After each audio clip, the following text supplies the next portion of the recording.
Hey guys, my name is Gabby. Welcome back to my channel, and today I am starting my next Stephen King reading vlog.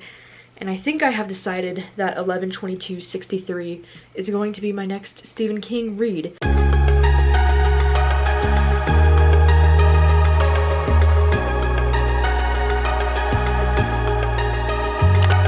It was either going to be between this one and Salem's Lot, but I think I'm going to save Salem's Lot for another time. And I figured now would be a good time to start 11/22/63 because I'm currently quarantined inside of my house because of coronavirus.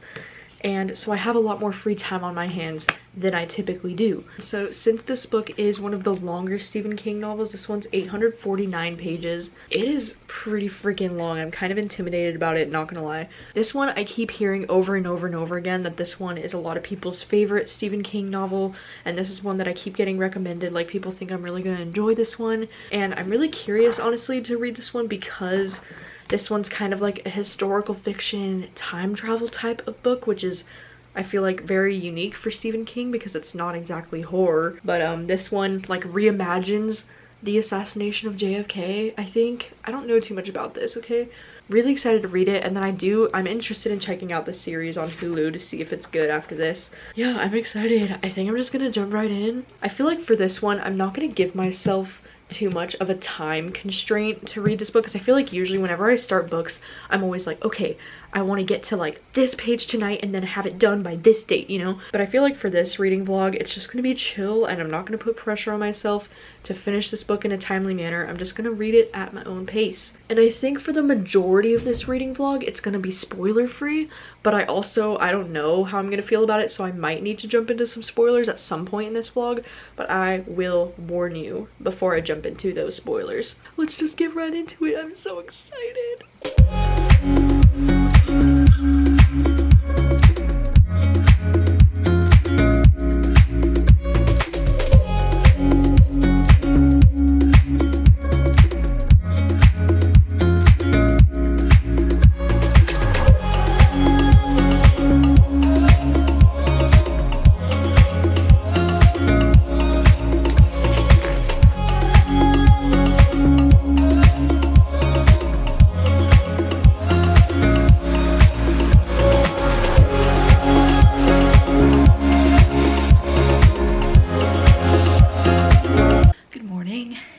Morning, and last night I only got 35 pages into this book. I was pretty tired when I started this last night, not gonna lie. I want to be able to like tell you what this book is about, but honestly, like, I don't really have a grasp on it yet. I just know that it's following this high school teacher Jake in Maine, and then he has this friend who like owns a diner where he can, like, I guess, time travel, and that's all I really understand so far.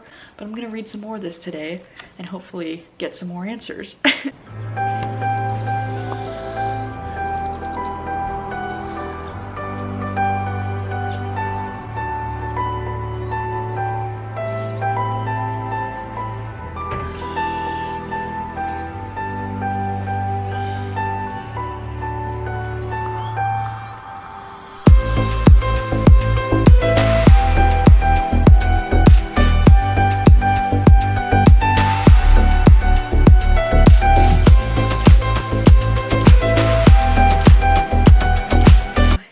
Nighttime on the same day that I've seen you, and I just got to part 2 of 11/22/63, which puts me at page 99. So far, for being 100 pages into it, I feel like not a whole lot has really happened yet. I feel like part 1 is just kind of setting up what's about to happen and kind of trying to explain to us like how the time travel process kind of works. I will admit I'm kind of struggling to get into it just because I'm not really caring a whole lot about what's happening. I don't know if it's a bad sign that I'm not enjoying it, because I don't know if this book just has a really slow start or if this is like a sign that I'm not going to enjoy the book, because I don't know, like, I'm not a huge historical fiction fan, as I've talked about a lot, so I just don't super care for the chapters that are like taking place in the 1950s. So I don't know, I guess I'm gonna continue reading though, hoping that it gets interesting, but I do feel like it's gonna take me longer to get through this book than I originally anticipated. I don't know, I'm not gonna rush myself to get through this book, but so far it's fine. I don't really have any like major opinions on it yet. I feel like not a whole lot has happened.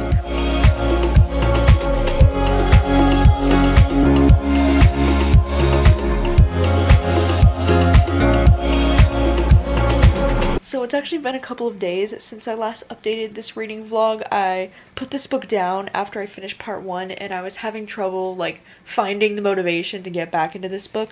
But this afternoon I did this reading with friends live show over on Jacqueline's channel, and it was with a bunch of other booktubers. Like there was like 15 of us on there, and it was a really fun time. And I was talking about reading this book, and one of the girls on there mentioned like how much she loves this book, and so I decided to read this book this afternoon, and I got to page 172 now, so I read a good like 70 pages this afternoon, and I do gotta say I'm enjoying it a lot more now. I feel like it's finally like really starting to get into it, you know, because I feel like those first 100 pages were kind of slow, and they were just kind of talking about like how the time travel works and just kind of like building up the story. But I feel like now we're actually kind of getting into stuff that's more interesting. I love how all of Stephen King's books take place in the same universe, which is really cool because our main character has traveled back in time to 1958, and he just met the kids from It, which is like, what the heck? Because for some reason in my brain, I thought that the book It took place in the 1980s, but I realized that in the actual book, when Beverly and Bill and all of them are teenagers, it's actually in the 1950s that happens, and then the 27 years later when they're all adults is in the 1980s in the book, which I think the movie, like the new ones, flipped it a little bit. I didn't realize that the kids from It would be like teenagers in 1958, and so like it's so cool to see our main character talking to like Beverly and Richie and all this. Like I just did not expect it, and it's just so cool. Other than that, I'm enjoying it a lot more now, and I'm definitely planning on reading some more of this tonight.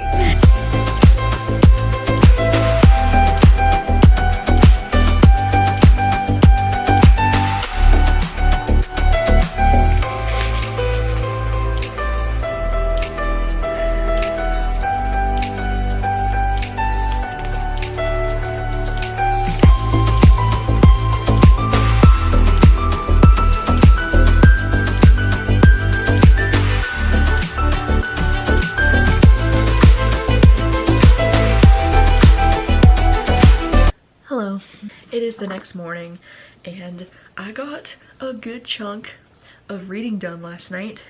I got up to page 286. I read like 70 pages yesterday afternoon, and then last night I read like 110 pages. So I feel like I read nearly 200 pages of this just yesterday. I'm really starting to get invested in this story. Yeah, I'm still in part 3 right now, but I'm getting close to part 4, and I would really like to get to part 4 this morning. Like I'm planning on reading this soon right now, and then I don't know, hopefully later tonight I can just really like make some progress and get this done soon, because I'm like really enjoying it now. Like I will admit it was a slow start for me, but now it's just very interesting. I do feel like this book is doing some really deep things about like destiny and fate, and how some things are probably gonna happen no matter what. It kind of has that like totally cliche message, but like everything happens for a reason, and everything, like some things are out of our control. God, it's like when you really think about it, like trying to change something in history that was that big, that like really changed the fate of the world, you know? I don't know, it makes you think about how different the world would be if certain things didn't happen, you know? Like, yeah, if JFK didn't die, then they're saying all these things would have never happened. I don't know, it's just so interesting to think about, because like JFK getting assassinated is one of the huge moments in American history that really shaped America and changed America. So it's crazy to think about an event like that. If it didn't happen, then how would America look different today? You know, and I really do love the discussion of that in this, and I feel like this is one of Stephen King's like smarter books. Like it just feels like it's so much deeper than what it actually is so far. Like I don't know, because usually I feel like his books are kind of like surface level horror, you know, scary, and like this book definitely has some moments that feel kind of like horror, like some moments that are like, ooh. But I don't know, it just feels really smart, and the writing is really smart, and I really like the main character and his intentions so far. I'm digging it. I'm gonna read more of this today and maybe try to get this finished like soon. Like today's Saturday, I don't know, maybe get it finished by early next week. Hello.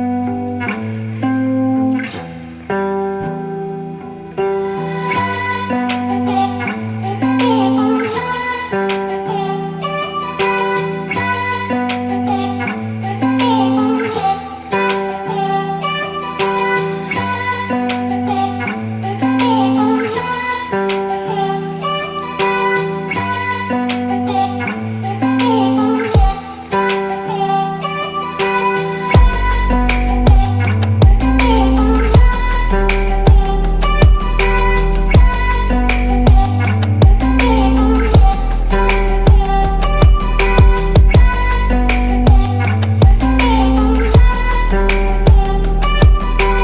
It's a little bit later in the night now, and I know I said I had a lot of plans to read today, but I only got to chapter 13, which is page 317. And so no, I did not complete my goals of wanting to read a lot of this today. I honestly only read like maybe 30 or 40 pages this whole day. Like, I just wasted the whole day and I did nothing. I was just on my phone and I was watching TV, and then I was on my phone for like hours. Oh my god, I hate feeling like I'm wasting my time. Like, I'm the kind of person who needs to feel like I'm doing something productive 24/7 for my freaking sanity. That is just like unacceptable, to spend so many hours on my phone. Like, I need to delete all of my social media to get this book done. Okay, I'm not gonna do that, but for real, I'm gonna start reading this book more right now tonight. It's 11:46 as we speak, so I'm going to read this book until about 1 a.m. tonight, and then I shall sleep. And then I will update you tomorrow with some thoughts. Hopefully I can get a good chunk done tonight. We shall see.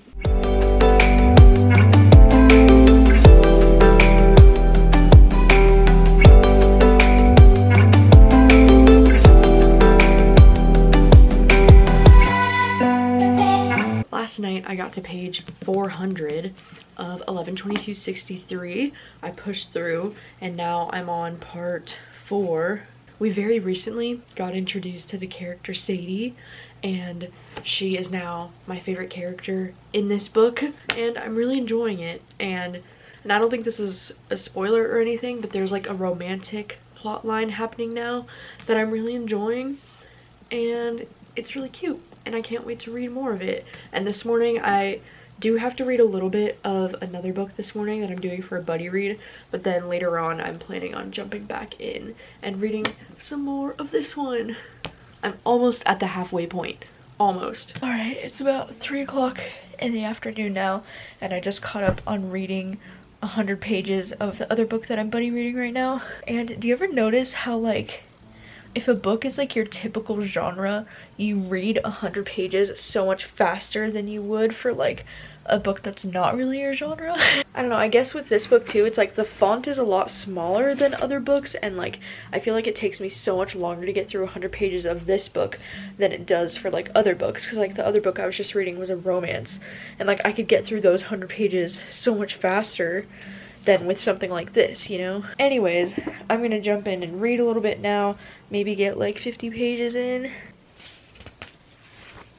Hello, it is Monday, April 6th, and last night I actually managed to get to page 500, and this book is still really good, but I do feel like that section between like page 400 and 500 was like one of the slowest sections of the book, because I feel like, I mean, this is like a very minor spoiler for the book, because if you don't want to know what's happening like 400 or 500 pages into this book, then I guess it's a spoiler, but if you don't really care, it's not really a spoiler.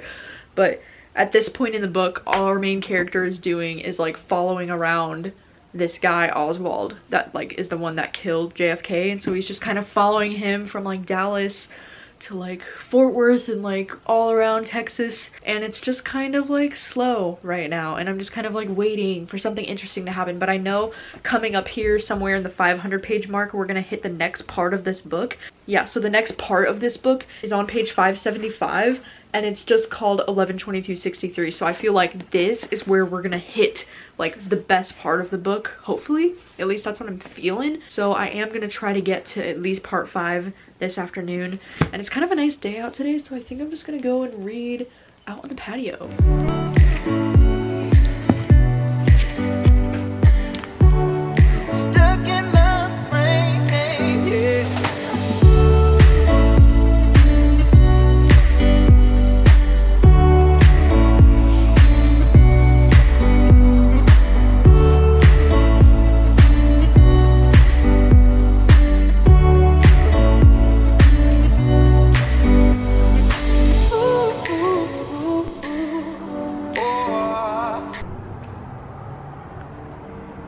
Okay, so I just got to part 5 and I'm now on page 577, and whoa, like some things just happened at the end of part 4 that were very intense, and I'm here for this.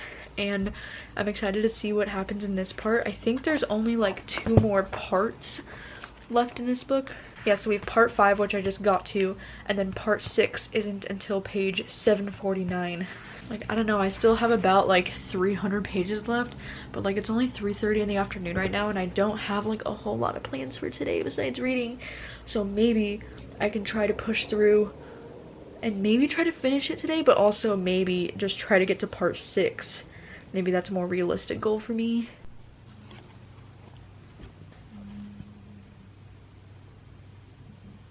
Hi, sorry the lighting is kind of weird right now, but I just got to page 650 and I've just been thinking about something that I'm like wondering where the story's gonna go, and it's kind of a spoiler, so I'm just gonna put spoiler over my face while I'm talking about it. There was that recent scene at the end of part 4 that was like crazy, you know, because it was like Sadie's ex-husband like came back and he like was trying to kill her, I think, and he freaking like stabbed her face, and like the knife like went through like into her mouth and like damaged a bunch of shit.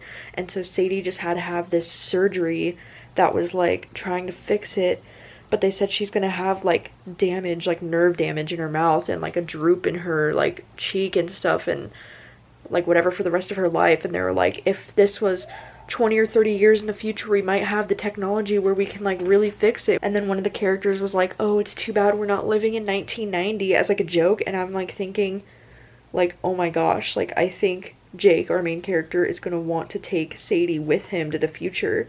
But also, like, there was another interesting point he made where he was like, if he does end up killing Oswald and then he finds out that like he didn't actually kill Kennedy, then he's probably gonna have to go back and do a complete do-over of this whole thing.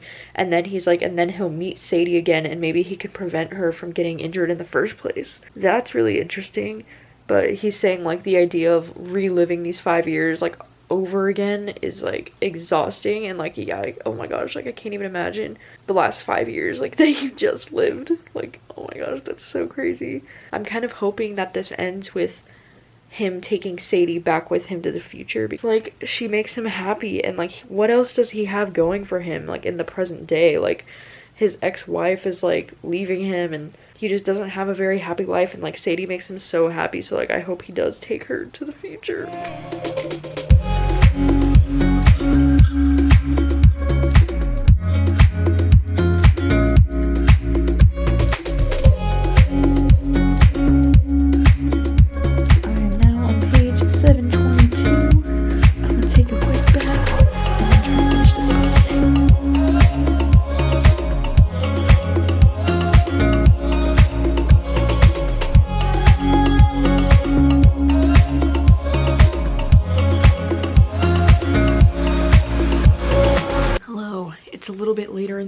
It is about like 10:30 right now.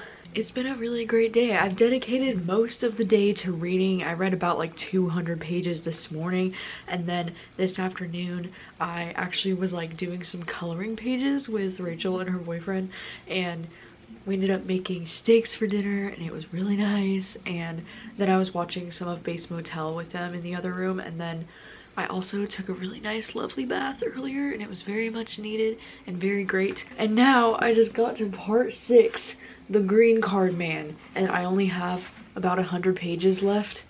So can I just say the end of part 5 was really intense, and like I should have known that that was gonna happen, and why didn't I predict that that was gonna happen? I am kind of gonna spoil part of the end of part 5 really fast, so just skip ahead if you don't want to be spoiled. Oh my gosh, freaking the end of part 5, we finally get to the scene where he's like running through the building on 11/22/63, and he goes and he's gonna like kill Oswald.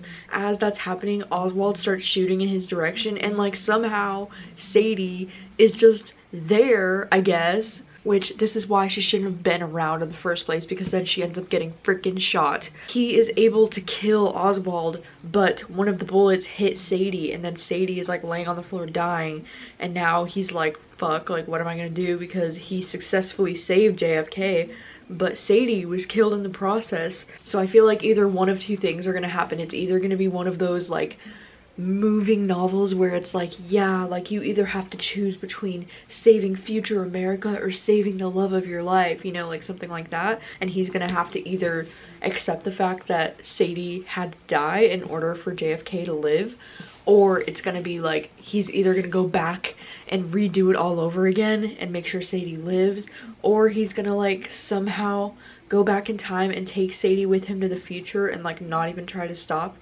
JFK from getting assassinated again. I don't know. It could go a couple of different ways, so I'm curious to see where these last 100 pages take us. But I've heard that the ending of this book is really good, so I feel like for the last couple of chapters, I kind of want to record my live reaction to it. So stay tuned for that. I'm really excited to finish it though. Like, I'm excited because I've been reading this book for a while. You know, anytime I read a book that's like this long, it feels like such an accomplishment to finish it. So I am determined to finish it tonight.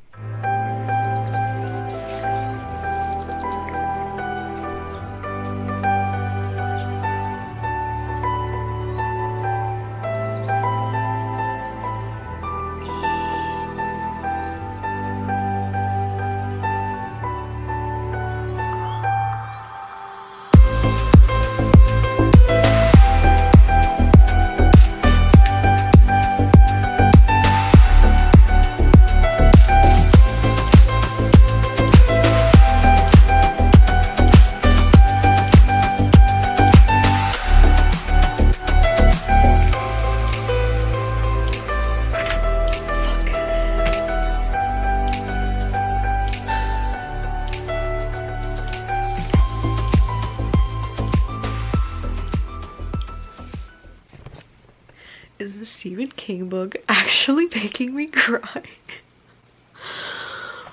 Oh my god. This is fucking sad.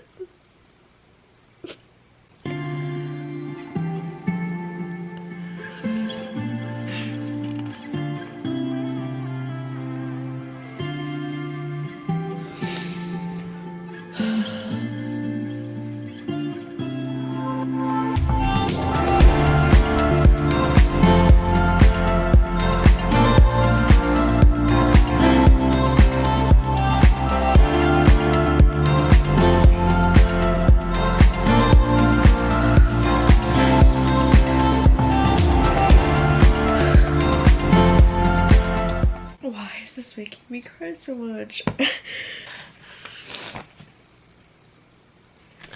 finished it. The ending was really good. I did not think that I was this emotionally attached to these characters, but clearly I was. I mean, fuck, I guess after like 800 pages you just kind of like get attached. The ending was so sad, but it was so beautiful. Oh my god. I feel like I just need to like take a minute and just like process everything that I just read, because that was a lot. Oh my gosh, dude. That part at the end of page 831, that fucking broke my heart. Like, holy shit. Like, how do you deal with something like that? I really love books that kind of talk about, you know, like the idea of an alternate reality, and like how, like, books that kind of discuss like the choices that we make affect our future and like the future of the world, and like every time you make a decision you're changing the course of your life maybe, you know. And that quote when he just says, "The multiple choices and possibilities of daily life are the music we dance to." I love the whole thing about dancing at the end of this book. Like, what the heck? That was so beautiful. Like, so beautiful. This is kind of a spoiler, so there will be a spoiler warning over my face for the time that I'm going to be talking about this, but that ending was like crazy, because he realized that by saving JFK there was this giant earthquake in California that like killed 7,000 people or whatever he was saying, and then like when he tried to go back to 2011 it was like a completely different world. Like the libraries didn't exist anymore, like, and Maine was a part of Canada. They said like there was really bad earthquakes like all over the world, and like all of this destructive shit kept happening to the world. And it's like, it's really crazy to think about, like, if you were to change one huge thing in history, how that could have like a domino effect and like create all these other huge problems that might have happened had that thing not happened. And it's just really interesting because I feel like this was like a really weird time for me to read this book, because I feel like the world is going through another one of those crazy things that's gonna change the world, like this pandemic that's happening right now. And so it just makes you wonder, like, if somebody were to travel back in time from the future to right now, like, and they had the power to prevent the coronavirus from even happening or something, you know, like, how would that affect our future? And like, would there be something equally as horrible to happen anyways? And so like, what's the point of trying to change things? Like, you might as well just like let life happen the way that it's supposed to happen. But oh my god, that part with Sadie at the end fucking killed me, because of the way that he wanted to go back in time so that he could, you know, be with Sadie again and get a do-over, you know. And then when he went back, the guy was like, no, you have to close the circle, because if he changed too much about the past, like, it would really greatly affect the future. And like, he knew that him and Sadie would want to have kids and stuff, and like, anytime they like would have a kid, that would be like another wave, like another thing that's like changing the course of the future, and like, it's just too high of a risk. So he just had to go back to the year 2011, and it was like he never even knew her. And it was like so sad. Because it's like, it's even worse, like, because then it's like he remembers their love story together and she doesn't even like know who he is. But he had to do that in order to save her, and in order to like prevent like this awful America that he created in the future. Fuck, I don't know, I'm crying so much, oh my god. But that was just really beautiful, and it was really sad. I feel like that's like the worst kind of thing that could have happened for them, you know, because it's like, he didn't get to save her in either reality.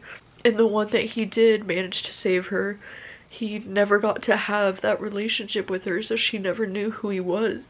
And that scene of them dancing at the very end when she's like an elderly woman and she's like, who are you? Like, you look so familiar. And he's like, I knew you in another life. Like, oh, it's just so good. Well, fuck. I don't know what my rating for this is gonna be. I need to take some time to think about it tonight, and I guess I'll update you in the morning with my final thoughts when I like get my shit together.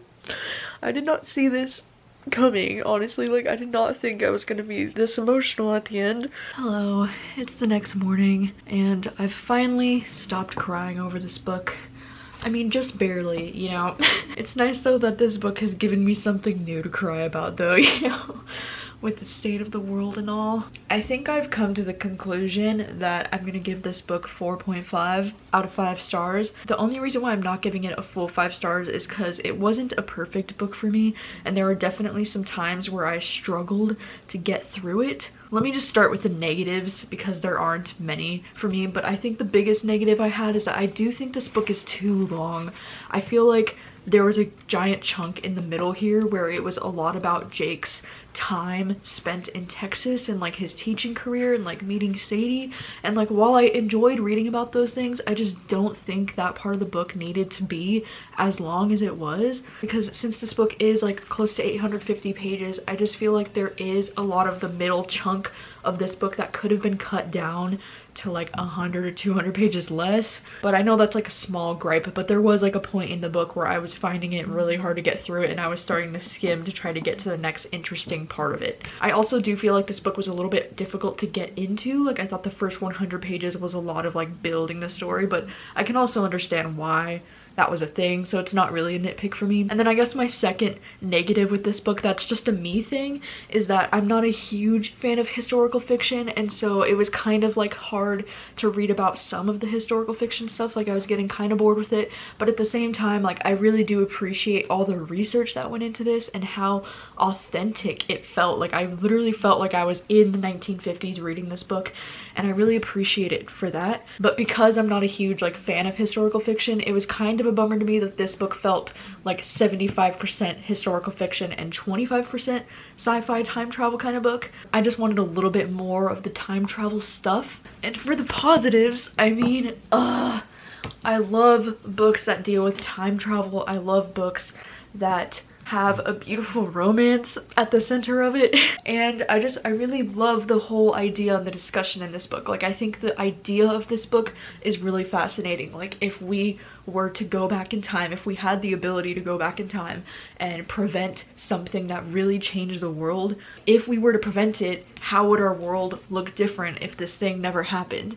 And it really has a lot of discussion about how maybe some things are just meant to happen, or if this awful thing didn't happen, maybe some other more awful thing would have happened, and maybe how we should just let the world be how it's gonna be. But God, this book just has a lot of interesting discussion about those things, and it also just like really took a toll on my freaking heart. As you saw from those previous clips, this ending just completely wrecked me, and I've still been like crying like like I cried a lot about this before I fell asleep last night, because I was just thinking about these characters and what they had to go through, and especially what our main character Jake has to go through at the end of this book. It's just like, it's tough. It was a tough book to finish. But also I am really excited to check out the series on Hulu.